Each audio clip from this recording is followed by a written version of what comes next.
chẳng video này nhom năng vậy vì là biết fake notification chẳng cho hiện thì mỗi dương vậy bị nè khó lắm còn mong ba cả khói muốn kề cọt lên về chuột máu hay dương vô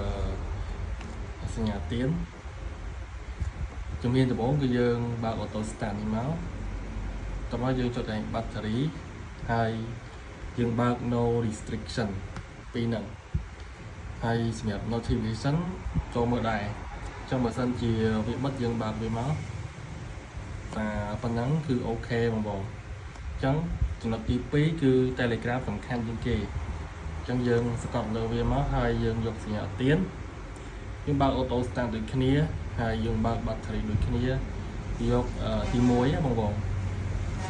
ចឹងបន្ទាប់មកយើងមើលនៅកន្លែង notification អាហ្នឹងសំខាន់ជាងគេចឹងយើងបើកវាអស់មកហើយបងបងមើល internal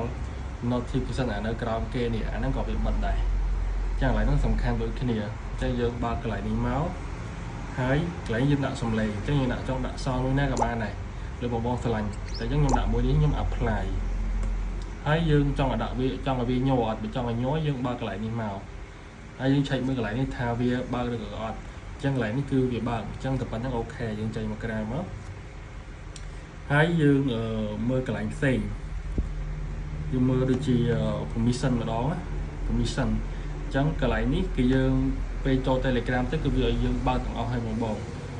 ហើយយើងមើលនៅកន្លែងទាំងអស់នេះដូចនេះpop up Windows ហ្នឹងក៏យើងត្រូវបើកវាដែរយើងដាក់ always មកហើយអានេះក៏យើងបើកហើយរួមទៅបើកទាំងអស់ឲ្យវាចេញពណ៌បៃតងបងបាច់បិទវាទេចឹងមកស្រួលប្រើបើកទាំងអស់មកបងមើលតាមហ្នឹងទៅហើយនេះបើកទាំងអស់មកនេះអីហ្នឹងដាក់អស់មកតែខ្ញុំធ្វើតាមហ្នឹងឲ្យបងមើលហើយបងអាចធ្វើតាមហ្នឹងបានបើកវាអស់ទៅចឹងគឺវាលែងមានបញ្ហារឿង call រឿងអីទៀតអី call not delay អត់ទេហើយកន្លែងនេះក៏យើងបើកដែរតែពេលចូលទៅគឺវាទាមទារយើងបើកតាមក្រោយចឹងបងចូលទៅបើកតាមហ្នឹងទៅដាក់ always ទាំងអស់នេះប៉ុណ្្នឹងទៅបានហើយកន្លែងនេះមួយទៀតបើកវាមកប៉ុណ្្នឹងគឺអូខេយើងអាចប្រើប្រាស់បានស្រួលហើយមួយទៀតគឺ Messenger ដូចគ្នារបៀបធ្វើដូចគ្នាអញ្ចឹងបើកជាមក notification យើងបើកវាមកហើយកន្លែងនេះវាបើកស្រាប់ហើយយើងអត់មាននេះបើកទៀតទេដូចជាអានេះគឺសិតតែបើកនេះកន្លែងដាក់សំឡេងដាក់អីហ្នឹងសូមកទាំងអស់ហើយឡើងបើកឡើងមួយទៀតប៉ុណ្្នឹងគឺអូខេបង